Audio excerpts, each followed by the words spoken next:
મિત્રો, આપણી સંસ્કૃતિની અંદર એવું કહેવાય છે કે કોઈ વ્યક્તિ કોઈ ક્ષેત્રમાં 12 વર્ષ જ્યારે સાધના કરે ને ત્યારે એ ક્ષેત્રની સિદ્ધિઓ એને વરવાની ચાલુ થાય. આજે આપણી સાથે એક એવું વ્યક્તિત્વ છે કે જેણે આપણું જે એક બૃહદ વિજ્ઞાન છે, ભારતીય સંસ્કૃતિની જે અજોડ શોધ કહી શકાય એવું જે વિજ્ઞાન છે, એવા જ્યોતિષ વિજ્ઞાનની અંદર 30 વર્ષથી વધારેનો સમય પસાર કર્યો છે. 30 વર્ષનું એમનું અધ્યયન છે અને આશરે 30-35 હજારથી વધારે કુંડળીઓ એમણે જોઈ છે અને 10,000થી વધારે કુંડળીઓનું એમની પાસે કલેક્શન છે. તો આવી એક હસ્તી કે જે કર્મથી જ્યોતિષાચાર્ય છે, વાસ્તુવિદ છે, સાધના ઉપર એમણે પુસ્તક લખ્યા છે, વાસ્તુ ઉપર લખ્યા છે, જ્યોતિષ ઉપર પુસ્તકો લખ્યા છે અને હૃદયથી જે વ્યક્તિ કવિ છે, જે સાહિત્યની પણ સાધના કરે છે સાથોસાથ, એવા એક વ્યક્તિત્વને આજે આપણે મળવા જઈ રહ્યા છે, એમની સાથે વાતો કરવાની છે. એ વ્યક્તિત્વ એટલે બીજું કોઈ નહીં, આપણે બધા જ જેમનાથી ખૂબ પરિચિત છીએ એવા આપણા રોહિતભાઈ જીવાણી. સ્વાગત છે. વિષય આપનો બહુ ગહન પણ છે અને લોકોને રસ પડે એવો છે. જ્યોતિષ આપણે જનરલી બોલતા હોઈએ છીએ અને એટલું બધું ફેલાયેલો વિષય છે કે આપણને છાપાઓની પૂર્તિના છેલ્લા પાને મળી જાય અને એક આધ્યાત્મની કક્ષાએ પહોંચેલા વ્યક્તિઓ હોય એ પણ જ્યોતિષ શાસ્ત્રની શરણે જતા આપણને જોવા મળે. તો એટલું વિસ્તૃત ફલક છે કે જેમાં ગણિત પણ છે અને ગીત પણ છે. તો આવા ફલકની આપ સાધના કરી રહ્યા છો ત્યારે પહેલો સીધો પ્રશ્ન, બીજી કોઈ આડીઅવળી વાત વગર, કે જ્યોતિષ એટલે એકચ્યુઅલી શું? અને જનરલ એની ડેફિનેશન કરવી હોય, કારણ કે આજે એટલો બધો ભ્રમ ફેલાઈ રહ્યો છે, ઇન્ટરનેટ ઉપર રીલની ભરમાર છે, શોર્ટ્સ, રીલ્સ અને ઘણું બધું ચાલે છે. તો એનાથી આગળ શું અને એની પાછળ શું, એની વાત આજે તમારી પાસે જાણવી છે. ચોક્કસ અર્જુનભાઈ, જ્યોતિષ શાસ્ત્ર એ આપણા ઋષિની દેન છે અને એના નામ મુજબ એ આપણા જીવનમાં એક પ્રકાશ ફેરવે છે. ઘણા મિત્રો જ્યોતિષ શાસ્ત્રને જાદુ ગણે છે અથવા તો એક એવો દરજ્જો આપે છે કે ઓવરનાઇટ કંઈ આપણે રિઝલ્ટ મેળવી શકીએ એના માટે. પણ જ્યોતિષ શાસ્ત્ર એક સાધનાનું શાસ્ત્ર છે. જ્યોતિષ શાસ્ત્ર એક માર્ગદર્શનનું શાસ્ત્ર છે કે જેનું પ્રભુત્વ 3 કાળ પર છે, ભૂતકાળ પર, વર્તમાન અને ભવિષ્ય પર. જો એનો ઉપયોગ માર્ગદર્શક તરીકે કરવામાં આવે તો જ્યોતિષ એ એક શ્રેષ્ઠ માધ્યમ બની શકે. અને આ શાસ્ત્ર આપણા ઋષિઓની દેન હોવાના કારણે એમાં કોઈ ફોલ્ટ નથી. મારા આટલા વર્ષોની પ્રેક્ટિસમાં મેં જોયું છે કે એના નિયમો અફર છે. હા, આપણે એને વાંચવામાં ભૂલ કરી શકીએ, પણ જ્યોતિષના જે નિયમો છે એ ગણિત જેટલા જ સ્પષ્ટ છે, પરંતુ એને ડીકોડ કરવા એ જરૂરી છે. જો કોઈ યોગ્ય વ્યક્તિ ડીકોડ ન કરી શકે તો એ વ્યક્તિની ભૂલ છે, શાસ્ત્રની નથી. હા, એ તમે બહુ યોગ્ય બરાબર કરે. બીજું, તમે જે રીલ્સની વાત કરી, તો હાલના સમયની અંદર અનેક લોકો, આમ તો હજારો લોકો કહી શકાય, આવી રીલ્સ ને બધું મૂકતા હોય છે. પણ રિયલ જે એસ્ટ્રોલોજી છે, રિયલ જ્યોતિષ શાસ્ત્ર છે, એ ખૂબ ગહન છે અને એને 1 મિનિટની રીલમાં ન સમજી શકાય. માટે એને અંદર આપણે સાધના તરીકે એની અંદર ઉતરવું જોઈએ. 100% વાત છે. એટલે આ જે વસ્તુ, જે કન્ફ્યુઝન છે ને, એ અહીંયા જ છે. કારણ કે જે સામાન્ય વ્યુઅર છે એને તો ખબર જ નથી કે શું સાચું છે ને શું ખોટું છે. ફોર એક્ઝામ્પલ, એ લોકો 1 મિનિટની અંદર કુંડળી ઉપર વાત કરતા હોય છે કે તમારા આ ગ્રહ આમ કહેવા માંગે છે, આ ગ્રહ આમ કહેવા માંગે છે. હવે મને આજે ખબર જ નથી. એકચ્યુઅલ હું દેખાડવા જાઉં, તમારી આગળ આવ્યો તો તમે એમ કહો તમારી કુંડળીમાં આમ છે, કુંડળી એટલે શું એનો જ બેઝિક કોન્સેપ્ટ જ્યારે મને ખબર ન હોય તો હું જ્યારે તમારી પાસે કન્સલ્ટેશન માટે આવું ત્યારે મારો ઈ તો કોન્સેપ્ટ ક્લિયર હોવો જોઈએ. બરાબર. તો આ મને અત્યારે જ વાત કરતા કરતા એ પ્રશ્ન થયો કે મતલબ કુંડળી એટલે શું? એમ બહુ સારો સવાલ છે અને પાયાનો પ્રશ્ન છે. પહેલી વાત, જ્યોતિષ શાસ્ત્રની જ્યારે વાત કરીએ આપણે, ત્યારે વૈજ્ઞાનિક રીતે સમજીએ તો જ્યોતિષ શાસ્ત્ર આખું 3 આયામ ઉપર આધારિત છે. ઓકે. તમારી જન્મ કુંડળી એ છે એ તમારું સ્પેસ બતાવે છે, તમારા જન્મ સમયનો આકાશનો નકશો. ઓહો. એ સ્પેસ છે.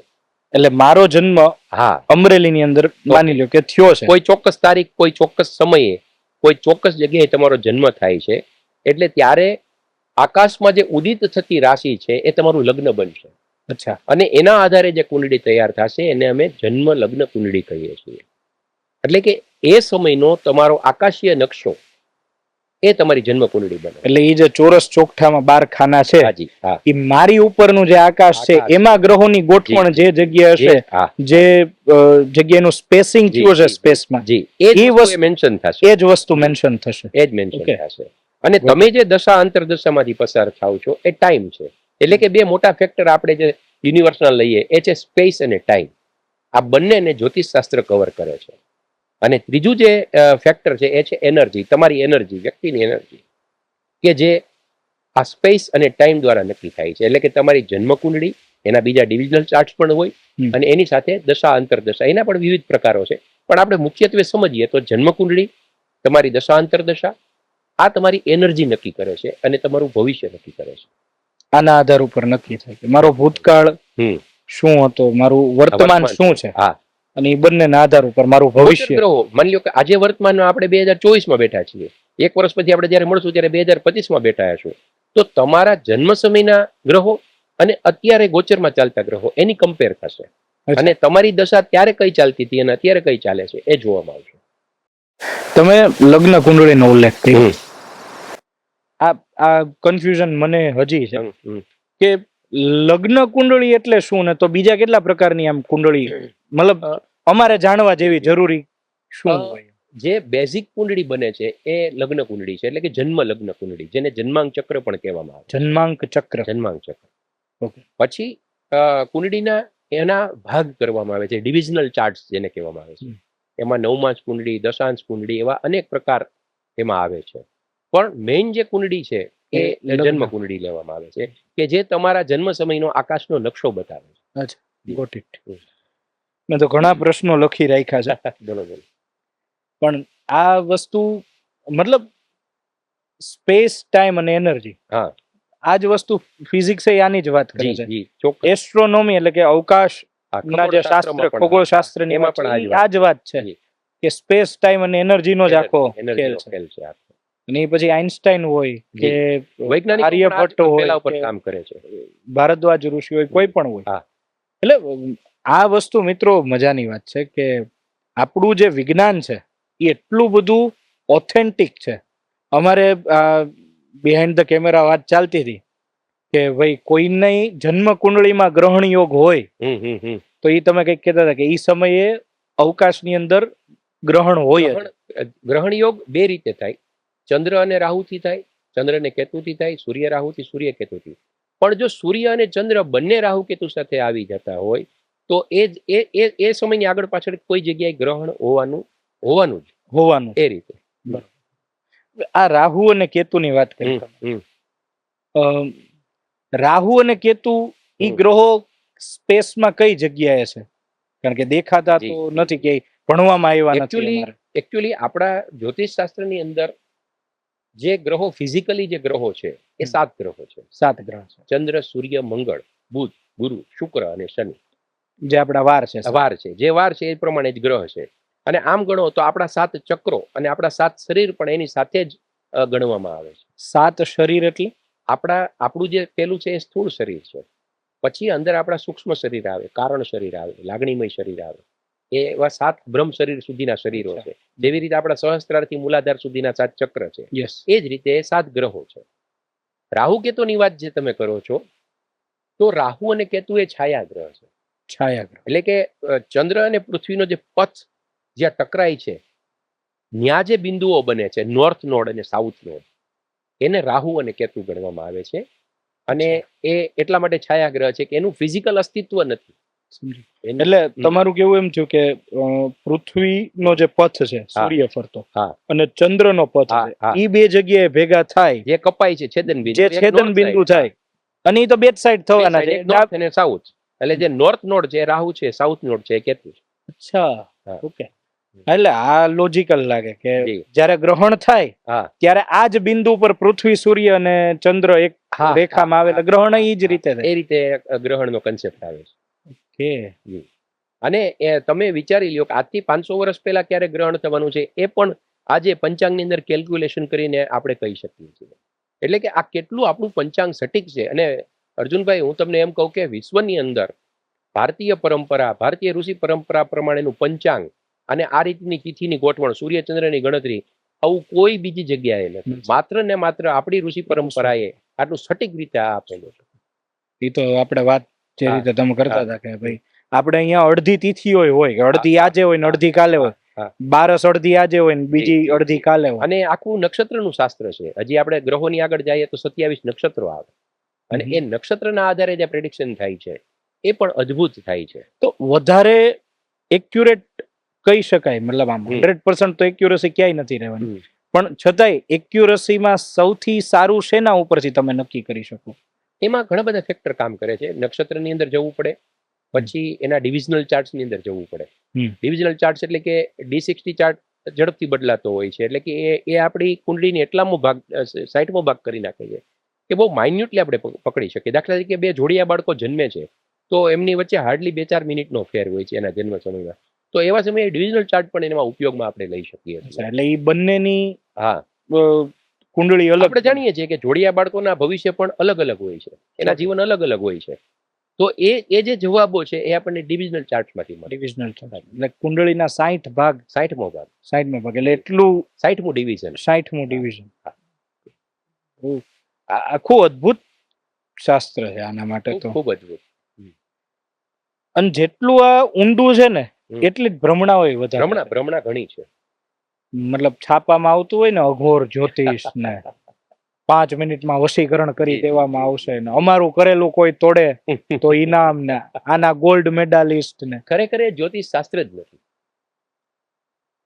જ્યોતિષ શાસ્ત્ર વૈજ્ઞાનિક દરજ્જો એટલે હદે નથી પામ્યું એનું કારણ જ એ છે કે એને અંધશ્રદ્ધાએ ઘેરી લીધું. અને એનું જે અર્થઘટન કરનાર લોકો છે એમાં ઘણા બધા લોકો એને ખૂબ ખરાબ રીતે પ્રોફેશનલી લઈ ગયા. એકચ્યુઅલી જ્યોતિષ શાસ્ત્ર એ મેં હમણાં જ કહ્યું એ માર્ગદર્શનનું શાસ્ત્ર. એ 24 કલાકમાં વશીકરણ ને એ બધી વાત માટે નથી. એ વાતને જ્યોતિષ સાથે આમ ગણો તો કાંઈ લેવા દેવાનું. જે ક્લાસિકલ એસ્ટ્રોલોજી છે એની અંદર આવી કોઈ વસ્તુને સ્થાન નથી. પણ આજે જ્યારે આપણા યુગમાં બેઠા છીએ ત્યારે આ બધા પ્રશ્નો આપણી સામે આવવાના. તો વશીકરણ શું છે તમે મને સમજાવો. વશીકરણ એટલે તમારે કોઈનો પ્રેમ જોઈએ તો એ પ્રેમ પામવાની બેઝિક કન્ડિશન શું છે? મારી પાસે એક છોકરો આવ્યો હતો, મને કે મારે વશીકરણ કરવું છે, તમે કરી આપશો? મેં હું કરી દઈશ. વશીકરણ એટલે શું છે મેં એને સમજાવ્યું કે તારે પ્રેમ જોઈએ છે ને? મને કે હા.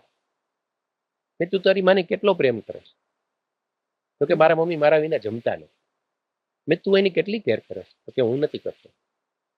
તારે એક છોકરીનો પ્રેમ જોઈએ છે. જો તારે એનો પ્રેમ મેળવવો હોય તો તારે પેલા પ્રેમમય બનવું પડશે. આ જ વશીકરણની શરત છે. તારી આજુબાજુના લોકોને તું બિનશરતી પ્રેમ આપ. અને તો એમાંથી જ વશીકરણ જન્મે છે. વશીકરણ માટે કોઈ વિધિ અઘોરી વિદ્યાઓની જરૂર નથી. આ હકીકત છે. આ હું જે રીતે તમારી યારે વાત કરું ને એમાં મને એક વસ્તુ સમજાણી કે જ્યોતિષ શાસ્ત્ર છે ને ગૂગલ મેપ જેવું છે. જી. એ તમને રસ્તો દેખાડે. પણ એના બીજા ઘણા બધા રસ્તા હોય, પણ હાલવું આપણે પડે. ચાલવું તમારે પડે. 100%. આયુર્વેદિક દવા જેવું છે. સાચી વાત. જ્યોતિષ શાસ્ત્ર એટલે. અને આમ તમે કીધું કે મારું એવું માનવું છે કે આફ્ટર ઓલ જ્યોતિષ શાસ્ત્ર છે એ કન્સલ્ટેશન નો વિષય છે કે તમે કોઈને કન્સલ્ટ કરો. અત્યારની આપણી જે પરિસ્થિતિ છે ને, હવે જ્યોતિષ શાસ્ત્ર પણ કન્સલ્ટેશન નો વિષય છે, વકીલાત છે એ કન્સલ્ટેશન નો વિષય છે, ડોક્ટરી કન્સલ્ટેશન નો વિષય છે.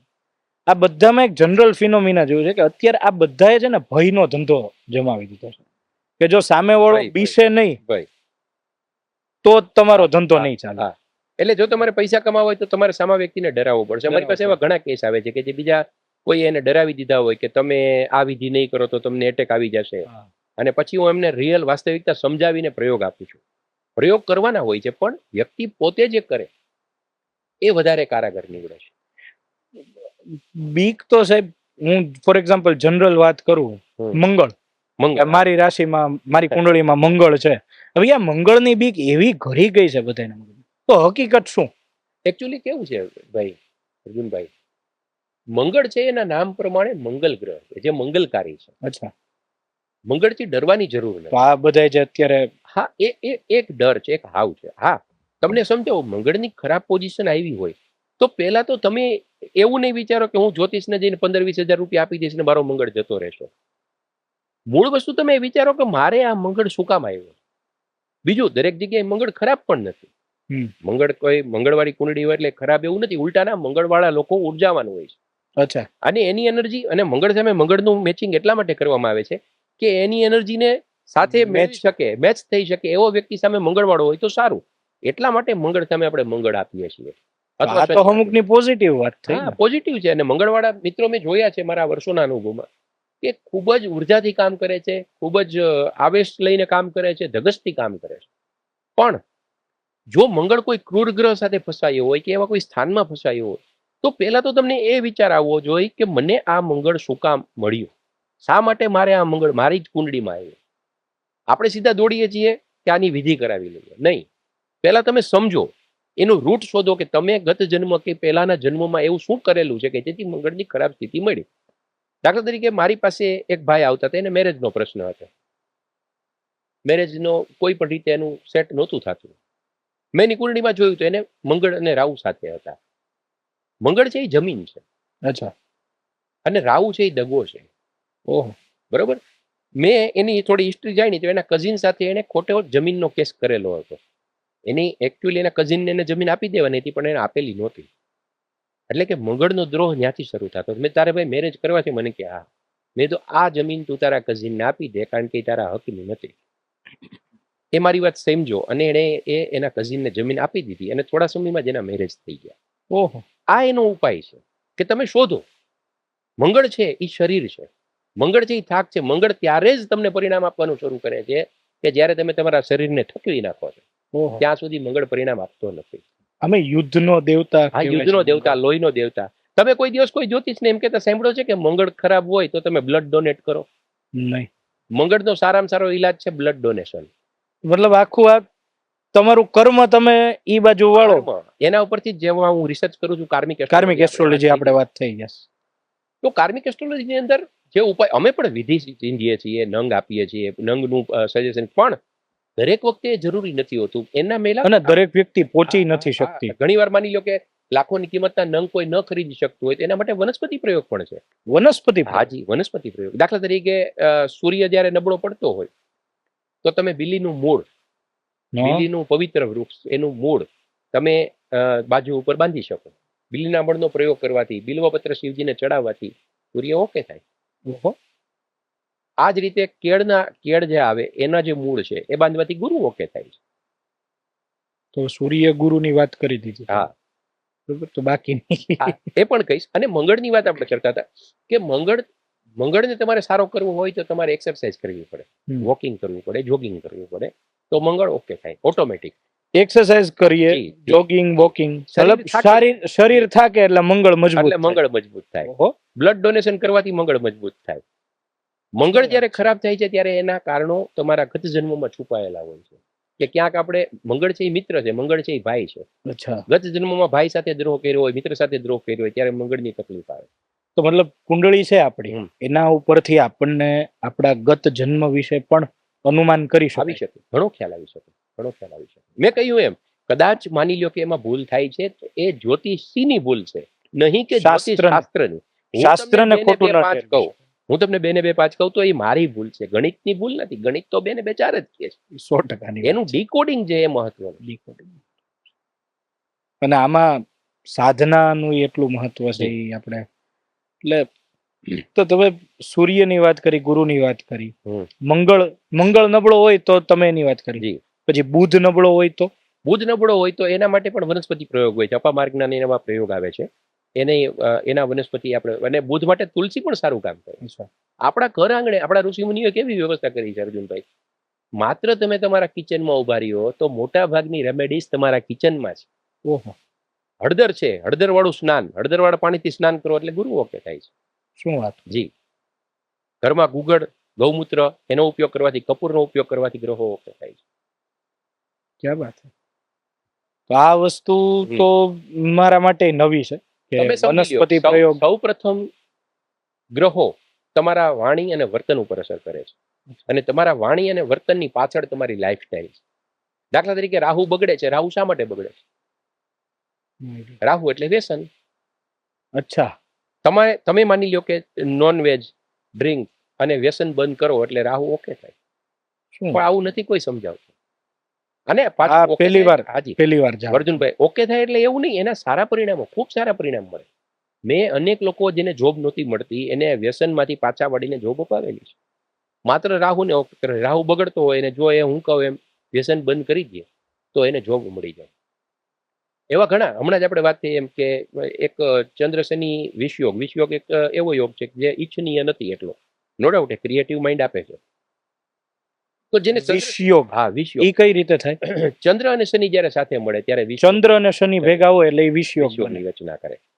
તો ચંદ્ર અને શનિ વાળા વ્યક્તિને ઇમોશનલી તકલીફો પડે. અચ્છા. એને સંબંધોમાં તકલીફ પડે અને જીવનમાં એને ઘણી બધી જગ્યાએ સમસ્યા આવતી જોવા મળે. તો એવા સંજોગોમાં અમે એના ચોથું શરીર જે લાગણીમય શરીર છે એમાં જવાનું કહીએ છીએ, એના ભાવ જગતમાં. દાખલા તરીકે ચંદ્ર એટલે માતા છે, માતાને પ્રેમ આપવું, આજુબાજુના લોકોને દુઃખી ન કરવા. ચંદ્ર શનિનો વિષયોગ ક્યારે મળે છે કે જ્યારે જન્મોની યાત્રામાં આપણે અનેક લોકોને હર્ટ કર્યા હોય, દુઃખી કર્યા હોય, લાગણીથી, એટલા માટે આપણી ઇમોશન્સ હર્ટ થતી હોય છે. તો એવા સંજોગોની અંદર વ્યક્તિ, અને ખાસ કરીને આ જે બધું ગ્રહોનું પણ તમને કહીશ કે કયા ગ્રહને ઓકે કરવા શું કરવું. તો ચંદ્ર એક સ્ત્રી ગ્રહ છે, માતા સમાન છે. તો ત્યારે આપણે સ્ત્રીઓ સાથે અપમાનજનક વર્તન કરીએ છીએ ત્યારે આવા યોગો ડિસ્ટર્બ કરતા હોય છે. જો આપણું વર્તન સારું થઈ જાય, આપણે આપણી લાઈફસ્ટાઈલ એવી બનાવીએ, આપણું બિહેવિયર એવું બનાવીએ કે જેથી આપણે કોઈને હર્ટ ન કરીએ, તો ચંદ્ર શનિ વિષયોગ ધીમે ધીમે ખતમ થઈ જાય. શું વાત? મતલબ કે જે ગ્રહની જે પ્રધાનતા હોય, હા, કે મતલબ ચંદ્ર છે એ લાગણી ને મનનો ગ્રહ, મનનો કારક છે. તો તમે ઈ ગ્રહની અંદર એવી રેમેડી કરો કે ભાઈ લાગણીની છે તો તમે કોઈને લાગણી, સારી લાગણી પ્રદાન કરો તો તમારો ચંદ્ર ઓકે થવા માંડે. એક તો યુનિવર્સનો નિયમ છે જે આપણે બધા જાણીએ છીએ, તમે જે આપો છો એ તમને પ્રાપ્ત થાય છે. તમે જે યુનિવર્સને આપો છો એ તમને પાછું મળે છે.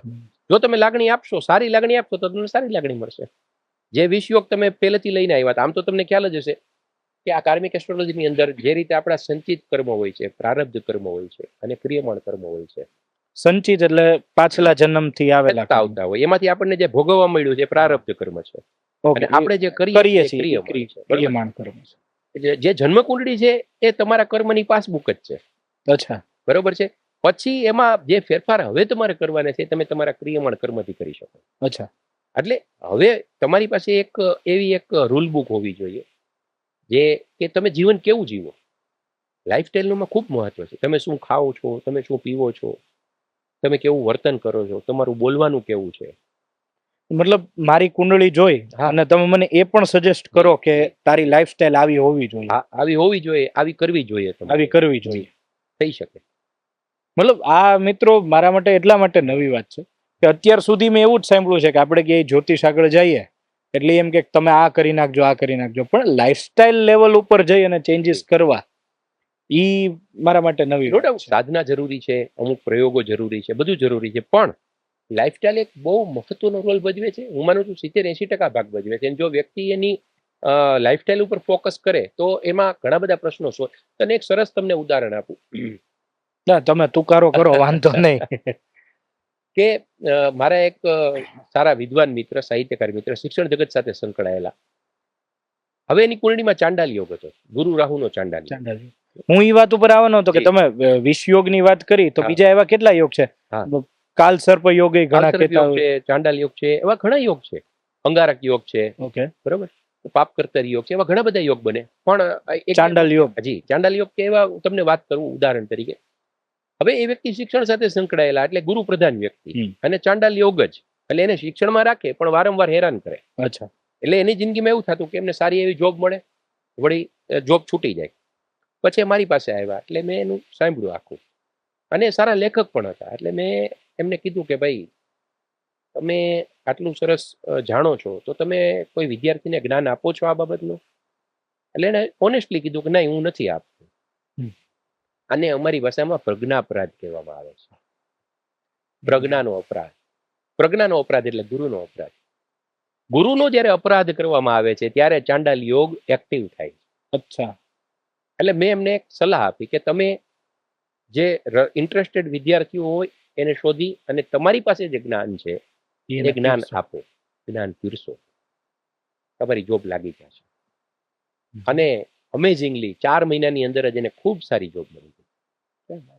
એટલે કે ગુરુ રાહુ જ્યારે ચાંડાલ યોગ હોય છે, ઘણા લોકોને અમે એમ કહીએ કે વિદ્યાર્થીને મદદ કરો એટલે ફી આપી દે. એમ નથી કરવાનું.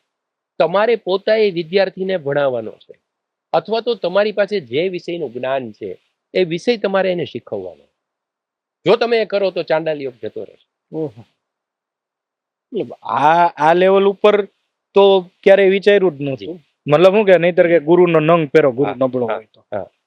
પણ આ લેવલે જો જ્યોતિષને આપણે લઈ જઈએ સમાજમાં, તો મારું એવું માનવું છે કે સમાજના ઘણા બધા પ્રશ્નો છે ને એની રીતે નિરાકરણ 100% થાય. કારણ કે આ વસ્તુ છે એ તમારી બેઝિક જે લાઈફસ્ટાઈલ છે એમાં જ ફેરફાર કરે છે.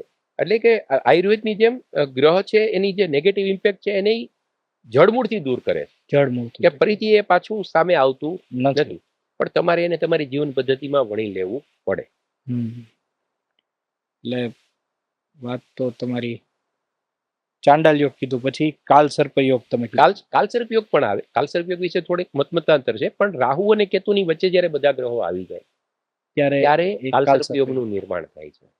ઘણા એવું કે છે કાલસર્પ યોગ, ઘણા કાલસર્પ યોગને ચેલેન્જ કરે છે, પણ ઠીક છે એ બીજો વિષય છે. પણ રાહુ કેતુ એમાં પ્રભાવી બને છે. અને મેં હમણાં જ કહ્યું એમ કે રાહુ અને કેતુ ક્યારે પ્રભાવી બને છે?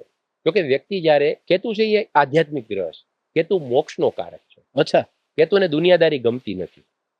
ઓકે. કેતુ છે એ એક પ્રકારનો, જેને આપણે કહીએ કે એક એવો સાધુ છે કે જે દુનિયા સાથે કાંઈ લેવા દેવા નથી. અને રાહુ છે એ વ્યસન છે. રાહુ છે એ છળ કપટ છે, રાહુ એ માયા છે. એટલે રાહુ અને કેતુની વચ્ચે જ્યારે બધા ગ્રહો કેદ થઈ જાય ત્યારે એ વ્યક્તિના જીવનમાં ઘણી બધી દુવિધાઓ આવે છે. તમે આ રાહુનું કીધું, તમે માયા વાળી વાત, હમણાં તમારા જે બધા છાપામાં આવે છે અબતકમાં ને બધામાં, એમાં હું વાંચતો હતો, તમે કીધું કે અત્યારે રાહુની જે મીન રાશિમાં ચાલે છે, આ હું કહી દઉં કે આજે આપણે બેઠા છીએ ફેબ્રુઆરી મહિનાની 17, 18, 19મી તારીખ છે. 20મી તારીખ છે આજે, અમારા જિજ્ઞેશભાઈએ કીધું.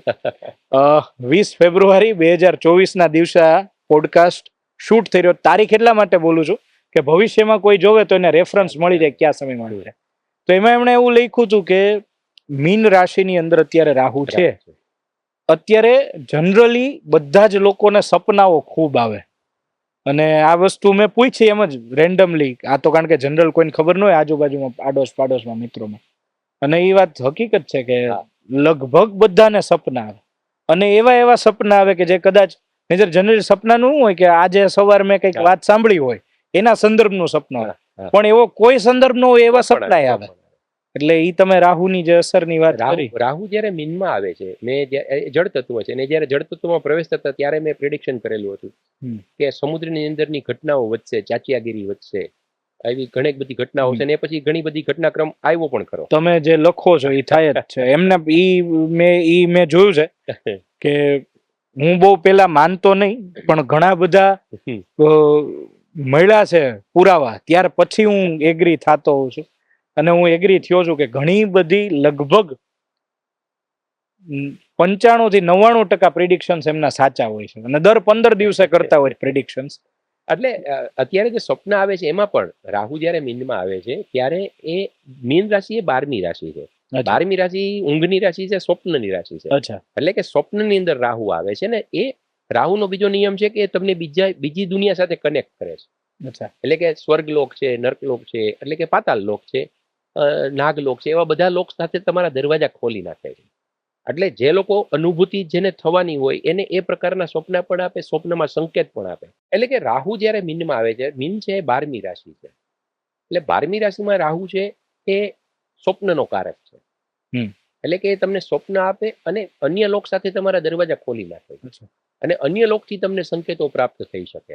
એટલે ઠીક છે, આપણા રોજિંદા જીવનમાં જે બન્યું છે એ આવે, એ તો એક ભાગ છે, પણ એ સિવાયના સંકેતો છે એને જો ડીકોડ કરવામાં આવે તો એમાંથી આપણે ઘણું પ્રાપ્ત કરી શકીએ, જે સમય અત્યારે ચાલી રહ્યો છે. તો મતલબ એવું કહી શકાય ને કે અત્યારના સમયમાં જે સાધના કરતા હોય હમ. અને તો રાહુ એમાં પણ મદદરૂપ થઈ શકે કે એમાં અડચણરૂપ થાય. એકચ્યુઅલી રાહુ છે એ એના નેચરલ ફોર્મમાં અડચણરૂપ છે. અચ્છા. પણ મેં કહ્યું એમ કે વ્યસનથી મુક્તિ મેળવીને, માયાથી મુક્તિ મેળવીને, છળ કપટથી મુક્તિ મેળવીને જો પ્યોરિફાય કરવામાં આવે તો એમાં કેતુ સહાય કરે છે એમાં કેતુ અને રાહુ નડતો બંધ થઈ જાય છે. અચ્છા. કારણ કે રાહુનો જે મૂળ સ્વભાવ છે એ એ દુનિયાની માયાઓમાં ફરવાનો સ્વભાવ છે એનો. એટલે એ તમને માયાના જંગલમાં લઈ જાય છે. Okay. જ્યારે તો કેતુ તમને મુક્તિ મુક્તિ આપે. આપે. તો અચ્છા, કોઈના મતલબ કુંડળીમાં કેતુ ગ્રહ છે હમ. એ એનો પ્રોબ્લેમ હોય હમ. તો એના માટે શું કરવાનું? કેતુ વાળી વાત રહી ગઈ છે આપણે. કેતુ છે એના માટે એક કથાનો હું તમને રેફરન્સ આપીશ કે જે અમૃત મંથન જ્યારે થયું ત્યારે રાહુ અને કેતુ એટલે કે એ રાજા જ હતા. એક જ વ્યક્તિ હતા. હા, એક જ વ્યક્તિ રાજા હતા સ્વર્ભાનુ, અને એ દેવોની સાથે બેસી ગયા. અને દેવોની સાથે બેસીને એણે અમૃત પીવાનો પ્રયત્ન કર્યો અને ગળા સુધી અમૃત આવ્યું ત્યાં વિષ્ણુ ભગવાનને ખ્યાલ આવી ગયો સૂર્યચંદ્રના કહેવાથી. એટલે એનું મસ્તક છેદન કરી નાખ્યું. એમાંથી જે મસ્તક છે એ રાહુ બન્યા અને જે જળ છે એ કેતુ. તો કેતુ છે એ ખોડખાપણ વાળા છે. એટલે કે ખોડખાપણ વાળા વ્યક્તિની સેવા કરવાથી, કેતુ એ સાધુ છે એટલે કે સાધુની સેવા કરવાથી કેતુ ગ્રહ ઓકે થાય. ઓહો. એટલે ખોડખાપણ વાળા કોઈ પણ વ્યક્તિની સેવા, મીન્સ કે જેને જરૂરિયાત છે એ કરવાથી, અને સાધુ અને થોડું આધ્યાત્મિક ચિંતન. કેતુને આધ્યાત્મિક ચિંતન ગમે છે, દર્શન શાસ્ત્રો ગમે છે, અધ્યાત્મની વાત, ભક્તિની વાત કેતુને ગમે છે. એ કરવાથી કેતુ સુધરે છે. આ નવું જાણવા મળ્યું. આ મને નહોતી ખબર એમનું નામ સ્વરભાનુ હતું. અને સૂર્ય અને ચંદ્ર એ ફરિયાદ કરી. હા, અને એટલા માટે જ્યારે સૂર્ય ચંદ્ર સાથે રાહુ મળે ને ત્યારે એ વ્યક્તિને છે ને, એ વ્યક્તિ માટે ઘણી વખત પાછળથી નિંદા કરવા વાળા ને પાછળથી ચાડી કરવા વાળા લોકો વધારે હોય છે. સૂર્ય ને ચંદ્ર સાથે રાહુની યુતિ થાય કુંડળીમાં, ત્યારે એ વ્યક્તિની ચાડી બીજા ખાતા હોય, એની નિંદા કરતા હોય પાછળથી, એને બેકસ્ટેબિંગ એવું થતું હોય. એ નિયમ અહીંથી જ આવ્યો છે. કે ગોટ ઇટ. આ નવી વાત જાણવા પડી. ઘણી બધી આમાં બહુ બધી મેં જોયું કે એટલું બધું ઊંડાણથી તમે રિસર્ચ કર્યું છે. તમે વાસ્તુમાં તે પુસ્તકો લખ્યા. મેં એ પુસ્તક વાંચ્યું છે. બહુ સરળ ભાષામાં તમે કીધું, સરળતાથી આપી દીધું છે. પણ મારું એ પૂછવું છે કે જ્યોતિષ, મારી કુંડળી અને વાસ્તુ, આ બેનું કોઈ ઇન્ટરકનેક્શન ખરું? હા, એસ્ટ્રો વાસ્તુ એક આખો કન્સેપ્ટ છે. ઓકે. એટલે કે તમારી કુંડળી પરથી મને એક ખ્યાલ આવી જાય કે તમારા ઘરમાં દોષ છે કે નહીં, ને છે તો કયા પ્રકારનો છે. એવી જ રીતે તમારા ઘરે હું આવું, એ એનર્જી, આમ તો આ એનર્જીનો જ વિષય છે, બંને વિષયમાં એનર્જી છે. મેં તમને 3 આયામ કીધા એમ, સ્પેસ, ટાઈમ એન્ડ એનર્જી. એ તમે કુંડળી જોવો તો ભલે, તમારું ઘર જોવો તો ભલે. તમારો ઘર તમારી કુંડળી બતાવે છે, તમારી કુંડળી તમારું ઘર બતાવે છે. એટલે એકબીજાના પૂરક છે. પણ વાસ્તુની શરૂઆત તમે ક્યાં શું રાખ્યું છે અથવા તમારું કિચન ક્યાં છે ત્યાંથી નથી થતી. ઓકે. વાસ્તુની શરૂઆત તમારી જે જમીન છે એના વાઇબ્રેશન કેવા છે ત્યાંથી વાસ્તુની શરૂઆત થાય. આપણે વાસ્તુ એટલે શું સમજીએ છીએ કે અગ્નિમાં કિચન હોય, ઈશાનમાં પૂજા હોય, નૈઋત્યમાં બેડરૂમ હોય, એટલે વાસ્તુ ઓકે.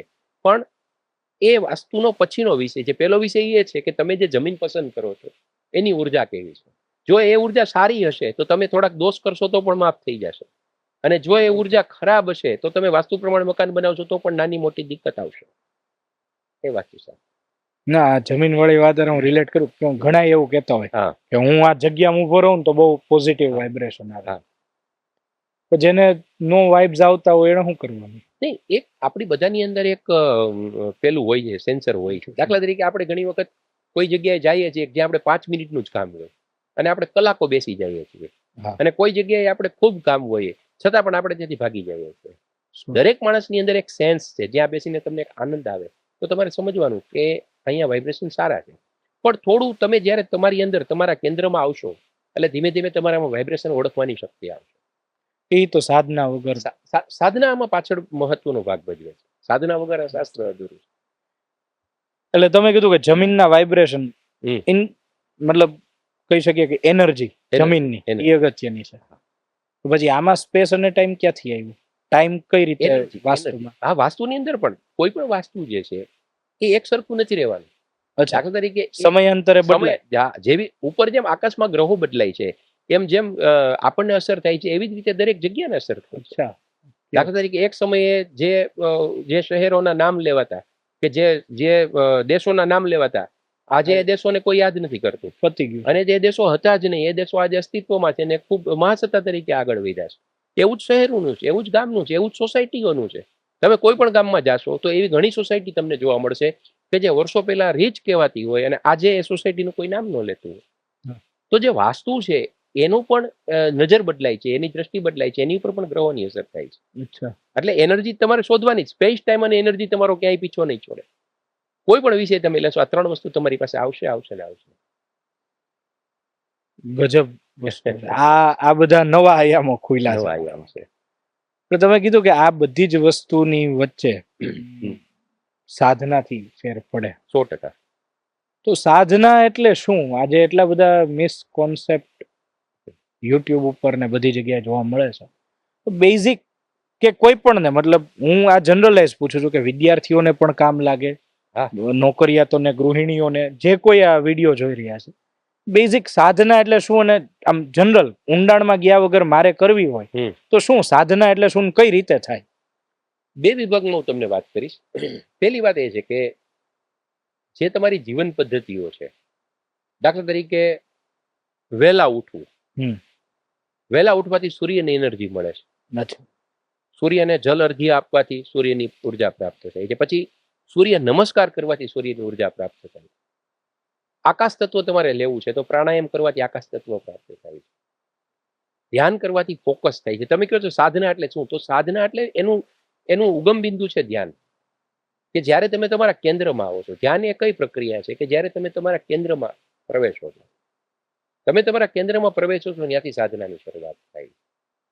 બીજું, આપણી જે ઋષિ પરંપરાથી જે સાધનાઓ ચાલી આવે છે અને ખાસ કરીને શિવ અને શક્તિની આરાધનાઓ છે, એ તમારા કોઈ પણ ઉર્જાને, જે નેગેટિવ ઉર્જા છે એને પોઝિટિવ કરનારી છે. એટલે કે શિવ આરાધના કરવી, સૂર્ય આરાધના કરવી, શક્તિ આરાધના કરવી, આ એના બેઝ છે. પછી તો 10 મહાવિદ્યા અને બીજી અનેક સાધનાઓ છે, પણ એ એડવાન્સ સ્ટેજની છે. પણ તમે જેમ કીધું એમ કે વિદ્યાર્થીઓને શું મદદરૂપ થઈ શકે, તો વિદ્યાર્થી ગુરુની સાધના કરી શકે, સૂર્યની આરાધના કરી શકે. કોઈ વ્યક્તિને જોબના પ્રશ્ન છે, સારી જોબ મેળવવી છે, તો એ સૂર્યની આરાધના કરી શકે. ગૃહિણીઓ માટે પણ નવગ્રહની આરાધનાઓ ને એ બધું છે. પછી ઘરની અંદર દાખલા તરીકે વાસ્તુમાં સામાન્ય નિયમો આપણે કહીએ તો સામાન્ય રીતે ઘરનું વાસ્તુ સારું રાખવા માટે સમયાંતરે ગૌમૂત્રનો છંટકાવ કરવો, કાચું મીઠું, પોતા કરવાના પાણીમાં કાચું મીઠું નાખવું, પછી ઘરમાં ગાંગડાવાળું જે મીઠું આવે એ, પછી ઘરમાં ગુગળનો ધૂપ સંધ્યા સમયે કરવો. આ બધી એવી નાની નાની રેમેડીઝ છે. ઘરમાં ફટકડીના ટુકડા રાખવા, રસોડામાં ખાસ કરીને. આ બધી એવી રેમેડીઝ છે કે જે ઉર્જા, જે નેગેટિવ એનર્જી કદાચ આવી હોય તો એને દૂર કરે છે. એવી જ રીતે માની લો કે કોઈને મેરેજનો પ્રશ્ન છે તો એ સવારે ગણેશજીની આરાધના કરી શકે, ગોળના પાણીનો પ્રયોગ કરી શકે, સૂર્યને જે અર્ધ્ય આપવાનું પાણી છે એમાં પણ એક ગોળ મિશ્રિત કરી શકે, શિવલિંગ ઉપર પાણી ચડાવવું, દૂધ ચડાવવું. આ બધા જે નિયમો છે રોજિંદા ક્રમમાં. અને ખાસ કરીને વ્યસનથી દૂર રહેવું, નોનવેજ છે, ડ્રિંક્સ, એનાથી દૂર રહેવું. આ બધી બાબતો જે છે એ વ્યક્તિને એના પોતાના કેન્દ્રમાં લાવે છે અને ગ્રહોને સુધારે છે. એટલે આ બેઝિક જે આપણા શાસ્ત્રમાં વર્ષોથી નિયમો કીધા છે એને જ જો ફોલો કરીએ તો આપણું જે જ્યોતિષ છે કે વાસ્તુ છે એ વધારે ઉપયોગી થઈ શકે.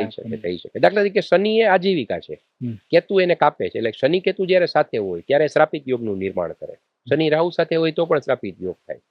તો શ્રાપિત યોગ વાળા વ્યક્તિને વારંવાર જોબમાં પ્રોબ્લેમ આવે, તો એને દૂર કરવા હોય તો શનિ એ વૃદ્ધ વ્યક્તિ પણ છે, તો એને વૃદ્ધ વ્યક્તિઓની સેવા કરવી જોઈએ, વૃદ્ધાશ્રમમાં સેવા કરવી જોઈએ.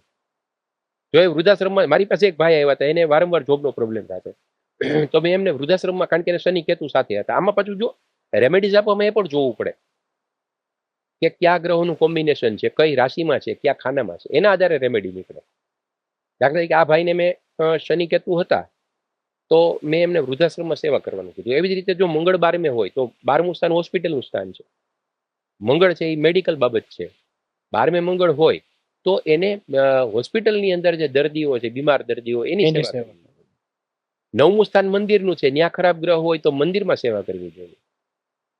ગુરુ ઓકે કરવો હોય તો સ્કૂલમાં, એનજીઓમાં, કોઈ ટ્રસ્ટમાં સેવા કરવી જોઈએ. મૂળ મુદ્દે સેવા કરો, સેવા, મૂળ સર્વિસ, સેવા. કારણ કે આપણો જે માનવ અવતાર છે એનો મુખ્ય ઉદ્દેશ સેવા છે. કે આપણને ઈશ્વર આટલું આપ્યું છે તો આપણે કોઈક રીતે એ રીતે સોસાયટીને પાછું આપવું પડે.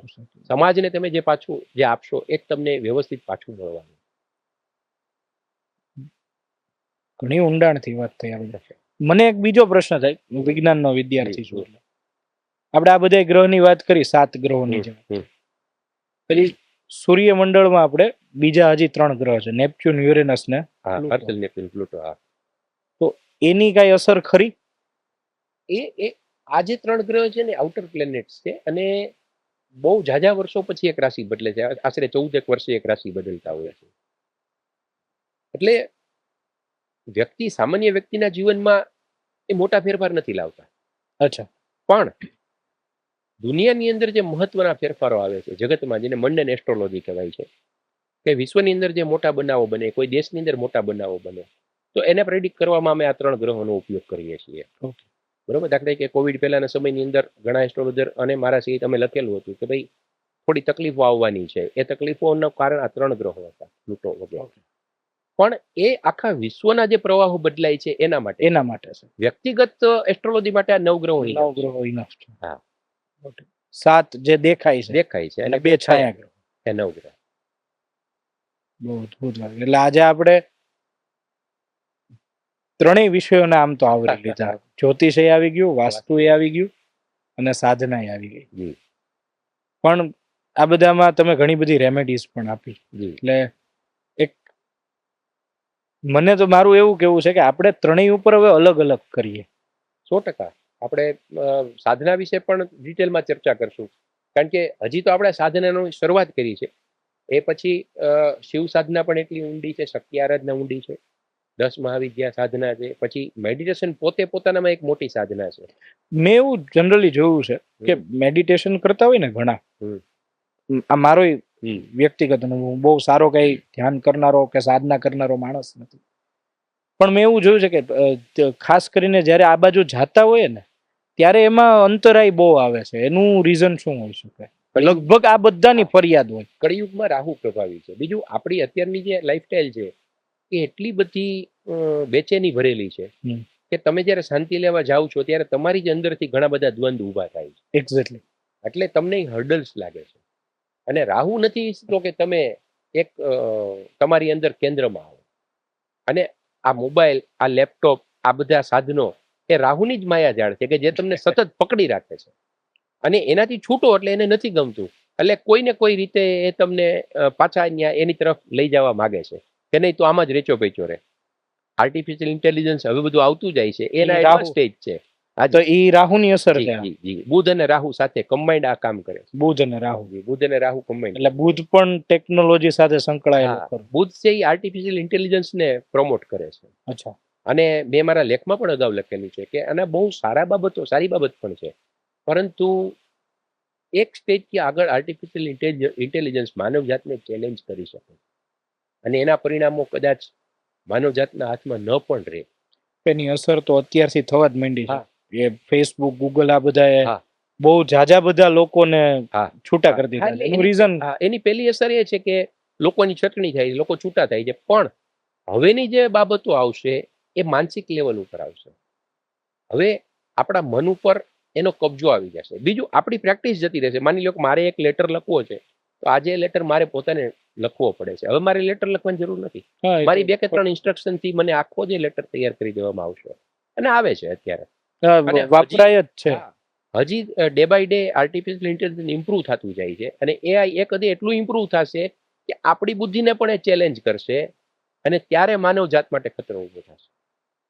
તો તમારું મંતવ્ય એઝ અ જ્યોતિષાચાર્ય શું છે કે આમાંથી વ્યક્તિગત રીતે વૈશ્વિક લેવલે તો કઈ થઈ નથી શકવાનું કે બીજું કોઈ છોડી નથી શકવાનું આ વસ્તુને, મોબાઈલમાં જે આવે છે એ તો આવવાનું જ છે, તો વ્યક્તિગત રીતે મારે શું ધ્યાન રાખવું એક વિદ્યાર્થી તરીકે, એક વ્યવસાયી તરીકે? નહીં, સમાજ જે દિશામાં જાય છે એ દિશામાં જવું પડે, એમાં હું વિરોધ નથી કરતો, પણ એઆઈ નો ઉપયોગ ખૂબ વિવેકપૂર્ણ રીતે કરવો પડશે.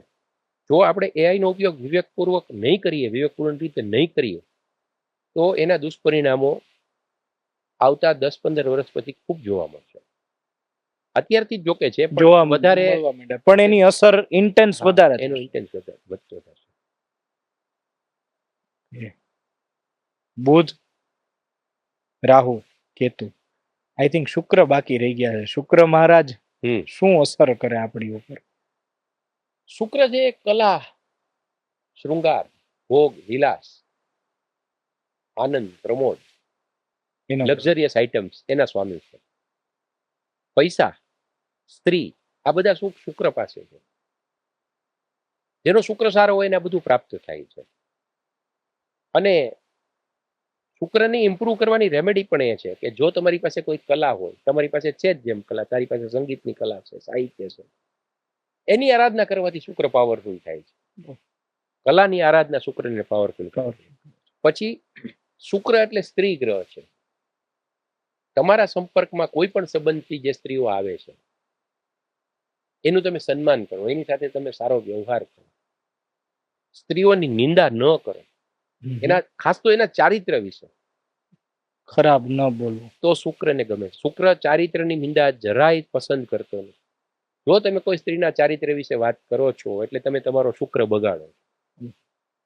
સ્ત્રીઓને તમે જેટલું સન્માન આપી શકો, કોઈ પણ સ્વરૂપે હોઈ શકે તમારા જીવનમાં, તો તમારો શુક્ર સારો થાય છે. કલાની આરાધના કરવાથી તમારો શુક્ર સારો થાય છે. સૂર્ય, સૂર્યને તમારે કરવો હોય તો આ બહુ સરસ વાત કરી. આપણે ટેક્સની ચોરી કરવાને આપણી એક માસ્ટરી ગણીએ. આપણે હસીએ કે મેં સરકારથી આ ટેક્સ છુપાવ્યો. મારે તો આમાં બોલાય એમ નથી. હું તો ટેક્સ કન્સલ્ટન્ટ જ છું. એટલે સૂર્ય છે અર્જુનભાઈ, એ સરકારી ચોરી કરવાથી બગડે છે. કારણ કે સૂર્ય સરકાર છે, સૂર્ય રાજા છે, સૂર્ય સત્તા છે. એટલે જેનો સૂર્ય નબળો હોય, હા, એ ટેક્સ ચોરી ન કરે તો એની પ્રગતિ તો થાય. પ્રગતિ થાય. સૂર્યને સારો કરવાના ઈલાજ મેં તમને પહેલા કીધા, હવે તમને એના આ ઈલાજો બતાવું છું. ઈલાજ કરતા મારું અત્યારે જનરલ વાત એ હાલત કે જેમ તમે કેમ કીધું કે શુક્ર છે એ આનો ગ્રહ છે, ભોગ વિલાસ આ છે તે છે, તો એવી રીતે સૂર્ય છે એ સૂર્ય પાવર છે, સૂર્ય ઉર્જા છે, સૂર્ય સત્તા છે. ઓકે, સૂર્ય રાજા છે. એટલે જેનો સૂર્ય મજબૂત હોય એ આવી રીતે કોઈ ને કોઈ જગ્યાએ, જી, સૂર્ય મજબૂત હોય એ સારા અધિકારી તરીકે આવી શકે. પછી જે સારા રાજનીતિજ્ઞો છે એનો પણ સૂર્ય સારો હોય છે. ટૂંકમાં જેની પાસે કમાન્ડ છે, જેની પાસે સત્તા છે, એનો સૂર્ય અવશ્ય સારો હોય. કમાન્ડિંગ પોઝિશન ઉપર હોય એટલે સૂર્ય સારો જ હોય. પણ તમારો સૂર્ય બગડતો હોય તો તમારે બે ત્રણ બાબતનું કાળજી રાખવી પડે.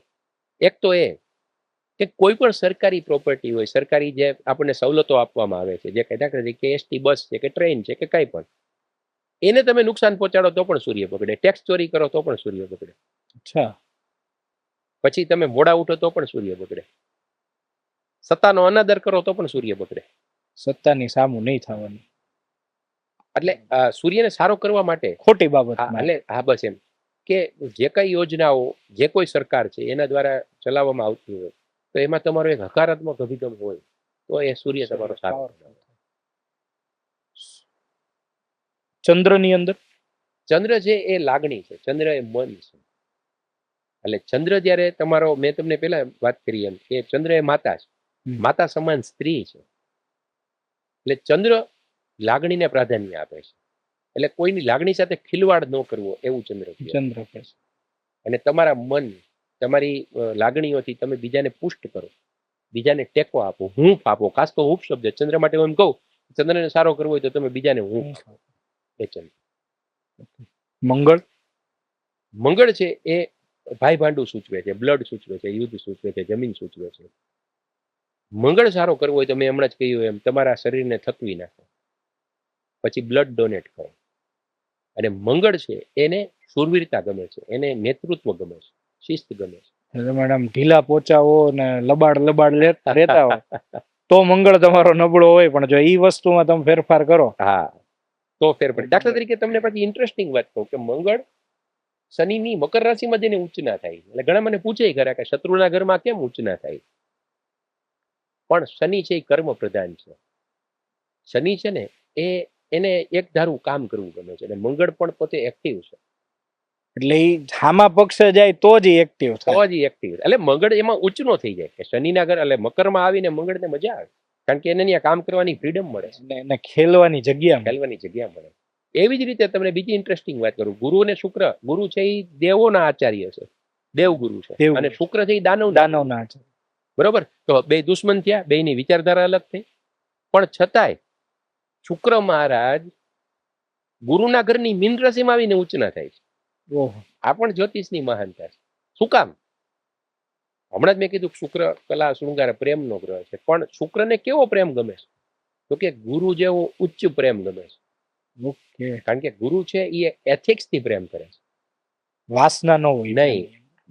ગુરુની સ્ટોરીમાં આવે છે કે ગુરુ મહારાજ જે હતા, તો એમને ત્યાં કામ કરતી સ્ત્રી એમને કામ વાસના માટે બોલાવ્યો તો એને શ્રાપ આપી દીધો હતો. એટલી હદે એથિકલ ગુરુ ચાલે છે. એટલે હકીકતમાં શુક્રને કેવો પ્રેમ ગમે છે? દિવ્ય પ્રેમ ગમે છે, ઉચ્ચ કક્ષાનો પ્રેમ, પ્લેટોનિક લવ. પ્લેટોનિક લવ, ઉચ્ચ કક્ષાનો પ્રેમ ગમે છે.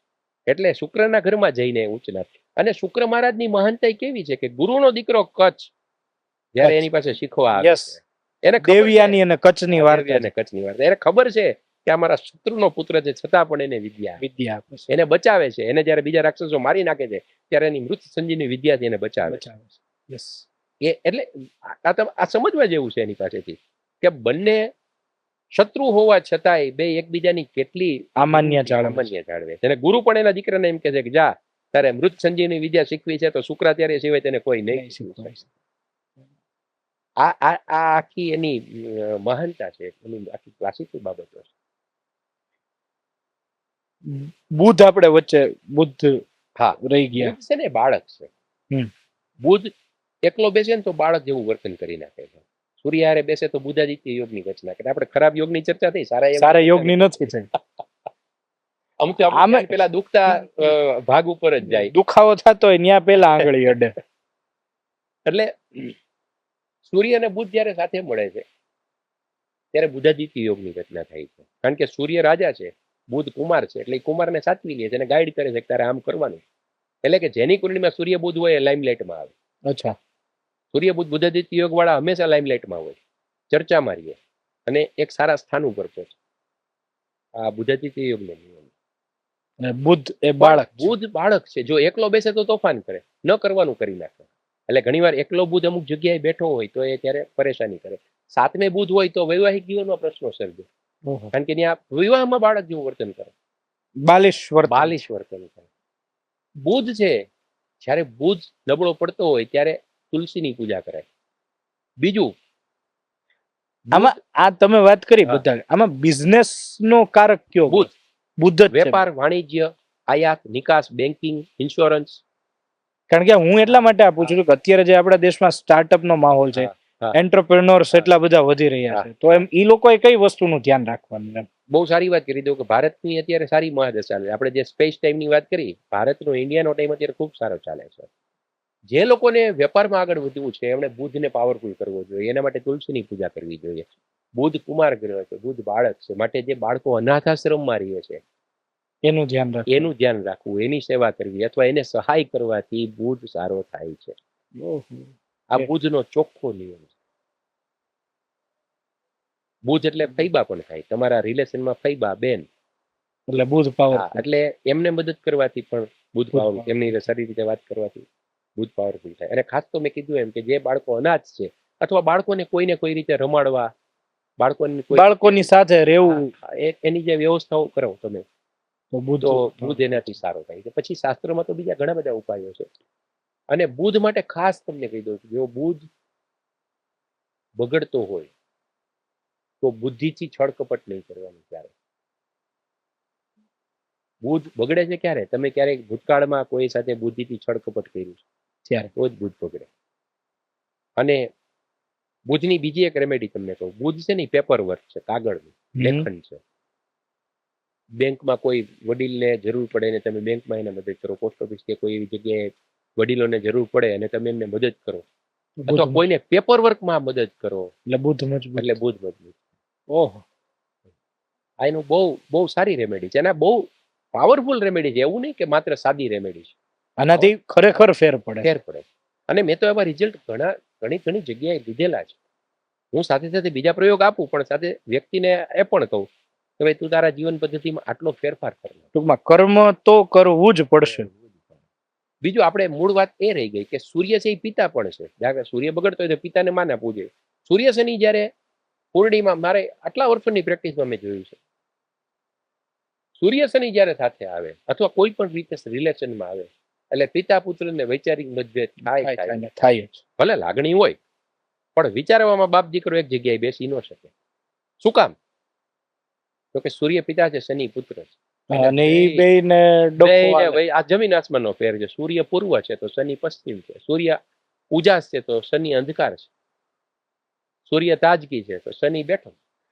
સૂર્યની આપણે વાત થઈ કે એના કેરેક્ટરિસ્ટિક આ છે. શનિના શું કેરેક્ટરિસ્ટિક છે? શનિદેવ શનિ છે ને એ ધીમો ગ્રહ છે, એને મંદ કીધો છે. હમ. શનિ ન્યાયનો દેવ છે. એટલે જ્યારે શનિ બગડતો હોય ત્યારે ક્યાંય અન્યાય ન કરે. શનિને અન્યાય નથી ગમતો. બધા જો બહુ સરસ અર્જુન દેવ સવાલ કર્યો. આપણને પનોતીનો બહુ હાવ હોય છે. હા, બરોબર. હું ઈ જ વાત ઉપર આવવાનો હતો. પનોતીનો હાવ શું કામ છે? તો કે પનોતી શું બતાવે? તમારા જ ખરાબ કર્મ શનિ જ્યારે તમારા 7.5 વર્ષ 3 રાશિમાં પસાર થાય ને ત્યારે એ રિઝલ્ટ આપતો હોય. પણ જો તમે સત્કર્મ કર્યા હોય તો એ પનોતી ખરાબ જાતી નથી. તો એ પનોતીનું પોઝિટિવ પોઝિટિવ રિઝલ્ટ આપે. સારા કર્મ વાળાને પોઝિટિવ આપે. પણ એમાં જન્મનું જોવું પડે અને શનિ માટે કર્મ તમારે પ્યોરિફાય કરતા જવા પડે. બીજું, શનિ ન્યાયનો દેવ છે. શનિ ધીમો ગ્રહ છે. શનિ મંચ 2.5 વર્ષે એક રાશિ બદલે છે. બરોબર. એટલે 2.5 એમ 3 એટલે 7.5 આપણે 3 રાશિમાં ફરે. 7.5 બરોબર. અને નાની પનોતી હોય એ 2.5 વર્ષની હોય.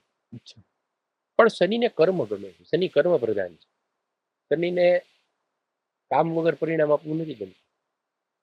તમારે કામ તો કરવું જ પડે, સખત પરિશ્રમ કરવું જ પડે. શનિનો એક પગ થોડો લંગડાય છે. બરોબર.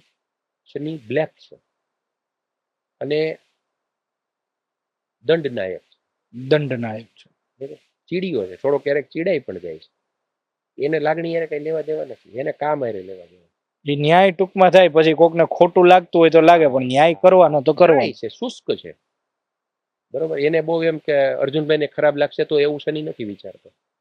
મારા માટે નિયમ છે, તારા માટે છે, એનું એક જ રૂલ છે. એટલે જ મેં કીધું ને મંગળ ન્યાદીને ઊંચું ન થાય, કારણ કે એને આ ગમે છે આ બધું. એટલે આ તો આપણે વાત થઈ કે શનિ જેમનો નબળો હોય એમની રેમેડી. શનિ પાવરફુલ હોય એને શું કરવાનું?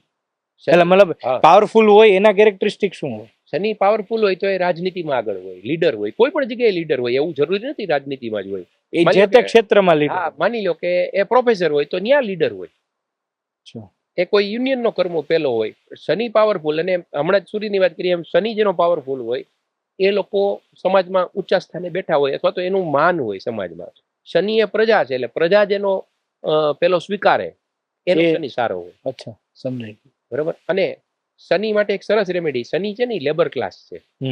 એટલે કે જે કર્મચારી કર્મ કરવા વાળો વર્ગ છે, મજૂર વર્ગ છે ખાસ. શનિ જેનો બગડતો હોય એને મજૂરોને ક્યારેય પરેશાન ન કરવા, જેને લેબર વર્કનું ધ્યાન રાખવું જોઈએ. એમને સુવિધા સારી આપવી જોઈએ, કાળજી રાખવી. અત્યારે શનિ અસ્તના ચાલી રહ્યા છે, અને શનિ જ્યારે વક્રી થતા ત્યારે મેં એવો પ્રિડિક્શન કરેલા હતા કે અમુક બાંધકામ છે અટકાવી દેવામાં આવશે, અમુક બાંધકામ તૂટી જશે, અને અમુક બાંધકામમાં પ્રોબ્લેમ આવશે. અને એ વખતે બધા પ્રોબ્લેમ્સ આવ્યા. શનિ જે બાંધકામ છે, શનિ બાંધકામને લગતી બાબતો છે, શનિ વાહન છે, શનિ લોખંડ છે. અચ્છા.